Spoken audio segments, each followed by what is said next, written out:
Quickly like the soldier. Quickly. Don't joke. Move. Quickly. Quickly like the soldier. This footage from earlier this year shows a stunning military upset in the Democratic Republic of Congo. These men are well-trained foreign military contractors hired by the Congolese government.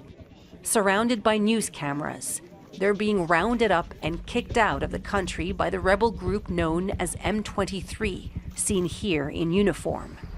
M23 claims to be a grassroots rebellion fighting the government to secure the rights of Eastern Congo's Tutsi ethnic minority. In early 2025, they shocked the world by capturing Eastern Congo's largest cities. But once the cameras stopped rolling, the real power backing M23's surprise advance marched in to occupy the area. These are troops from the tiny neighboring country of Rwanda, identified by intelligence sources who spoke with NBC News. We uncovered evidence showing that Rwanda has armed, trained, and commanded the M23 movement and committed thousands of its own troops to the fight. Their clandestine war has given them control over a territory with some of the world's richest deposits of rare earth minerals used in cell phones, computer chips, and batteries. It's also killed thousands and displaced millions. Despite accusations from the UN and Western governments, Rwandan President Paul Kagame has carefully and repeatedly denied any role in the conflict. This problem was not created by Rwanda and is not Rwanda's problem. It is Congo's problem. M23 are not Rwandans. Does Rwanda currently have any troops at all in Eastern DRC? I don't know.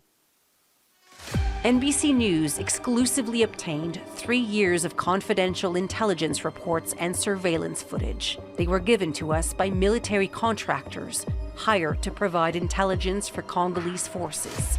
Using additional incident reports from the Rwanda Defense Forces, or RDF, satellite imagery, and interviews with combatants, we were able to piece together an account of Rwanda's secret war. For the first time, we can see how Rwanda established field bases on Congolese soil, like this base, nearly 40 miles across the border, which was used to arm, train, and command M23 allies.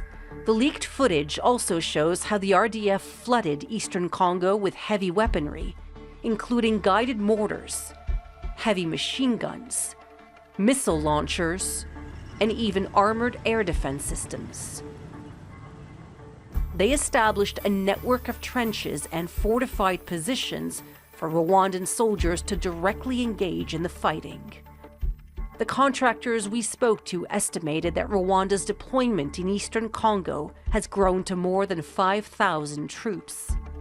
A spokesperson for the Rwandan government declined to respond to our questions, but said Rwanda acts in defense of its borders and has no territorial ambitions in the Democratic Republic of Congo. Along the way, there have been cracks in Rwanda's covert war. In May 2022, Congolese forces claimed to have captured 2 Rwandan soldiers on Congolese soil. Rwanda denied this, claiming the soldiers were kidnapped across the border. But NBC obtained the Rwanda Defense Force's internal report on the incident, confirming these soldiers were captured while taking part in an M23 attack on a Congolese military barracks. The report recommends punishment for their commander, who allowed his soldiers to participate in the attack while wearing Rwandan military patches. To preserve secrecy, Rwanda began to equip M23 and their own troops with the same unidentifiable uniforms and gear, making it nearly impossible to tell them apart. To prevent the capture and identification of Rwandan weapon systems, they shuttled them back and forth across the border to Rwanda every night. The RDF removed the bodies of dead Rwandan soldiers from the battlefield, and when they couldn't, they stripped them of ID and insignia. Despite these measures, the mounting death toll is becoming increasingly difficult to hide. Using satellite imagery, we counted one by one the grave sites in this Rwandan military cemetery. Since 2021, the cemetery has grown by more than 900 graves. The largest increase occurred between late 2023 and early 2024. During this period, the Congolese military conducted a wave of drone attacks within their own borders. There were so many Rwandan casualties, they nearly lost the war.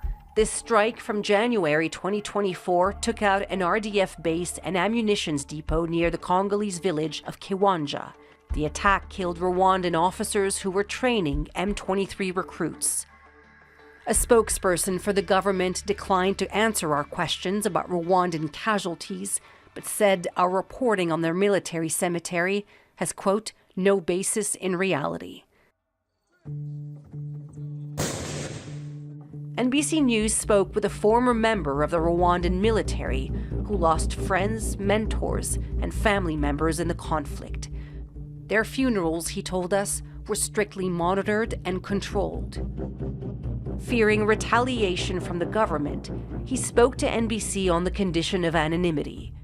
He provided us with documents and corroborating sources to verify his account.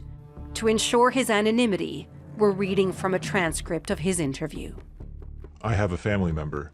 He's my cousin. He called me. He said the enemy is very dangerous here. He said we're very afraid. And he was shaking. You know, the voice was shaking. He died on December 31st, 2024. They bring you to the cemetery, they show you the coffin, then they bury, then you go home. After that, they follow up with the families, their conversations, if they're sharing what happened to them. They're supposed to stay silent. For many Rwandans, grief is more powerful than fear. NBC News found and verified 91 examples of Rwandan families who defied authorities by posting funeral notices of relatives who died in eastern Congo. When someone is dead, sometimes you have nothing left to fear.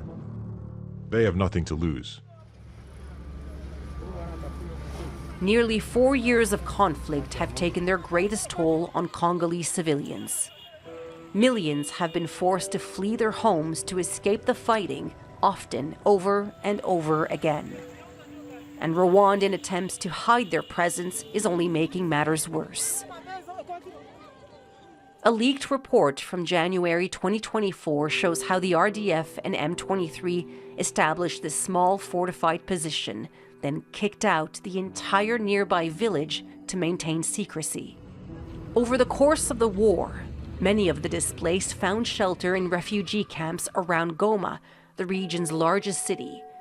But Goma is now occupied by M23 and Rwandan forces, and many are being displaced yet again. Satellite images show thousands of tents and temporary structures in one of these camps being completely dismantled. Western governments have known about Rwanda's involvement and have said so publicly. But still, Rwanda continues to receive international aid, and that includes military funding for its UN peacekeeping missions.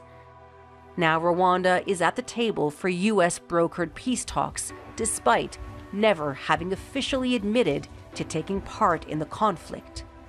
It will also allow millions of displaced people to return to their homes, to safer communities, with new economic opportunities.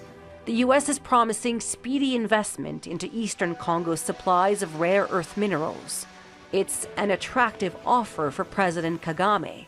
Under the proposed deal, Rwanda would profit from this mineral investment and exit the conflict without accountability for its secret war.